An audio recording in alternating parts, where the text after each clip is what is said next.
എടവനക്കാട് വാച്ചാക്കൽ വെൺമലശ്ശേരി ശ്രീ മുത്തപ്പൻ ദേവീ വിഷ്ണുമായ ക്ഷേത്രത്തിലെ ആറാട്ട് മഹോത്സവം മാർച്ച് 21 കൊടികയറി 25 ആറാട്ട് മഹോത്സവത്തോടെ സമാപിക്കുന്നതാണ്. വാച്ചാക്കൽ വെൺമലശ്ശേരി ശ്രീ മുത്തപ്പൻ ദേവി വിഷ്ണു ക്ഷേത്രത്തിലെ 2026 മഹോത്സവത്തോടനുബന്ധിച്ചുള്ള പരിപാടികൾ 1 കൊടികയറി 25-ാം തീയതി ആറാട്ടോടെ അവസാനിക്കുന്നു. വാച്ചാക്കൽ ശ്രീ മുത്തപ്പൻ ദേവി വിഷ്ണുമായ ക്ഷേത്രത്തിലെ മഹോത്സവത്തോടനുബന്ധിച്ച് മാർച്ച് 21 ശനിയാഴ്ച 11-നും 11:40-നും മധ്യേ ചെട്ടിക്കാട് സജീവൻ ശാന്തിയുടെ കാർമ്മികത്വത്തിൽ കൊടികയറുന്നു. തുടർന്ന് അന്നദാനം. ഉത്സവം 25-ാം തീയതി ആറാട്ടോടുകൂടി സമാപിക്കുന്നു.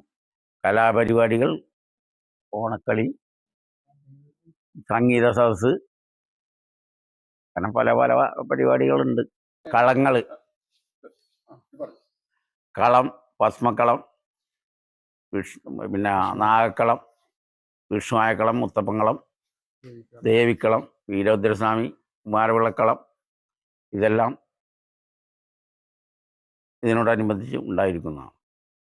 ഉത്സവ ഭാരവാഹികളായി ക്ഷേത്ര കമ്മിറ്റി തിരഞ്ഞെടുത്തിട്ടുള്ള പ്രസിഡന്റ് ഹരിദാസ് ചെമ്മനാട്ട്, സെക്രട്ടറി മുരളീധരൻ നടുപ്പറമ്പിൽ, ഖജാൻജി Gopalakrishnan Naduparambil, vice president Salil Kumar Naduparambil, joint secretary Rajagopal Naduparambil, committee അംഗങ്ങൾ കിഷോർ നടുപ്പറമ്പിൽ, പരമേശ്വരൻ കോഴിക്കല്, മിനി വെൺമലശ്ശേരി, അനീഷ് നടുപ്പറമ്പിൽ. 9 കമ്മിറ്റിയാണ്. ഉത്സവാഘോഷ കമ്മിറ്റിയും ഒന്ന് തന്നെയാണ്.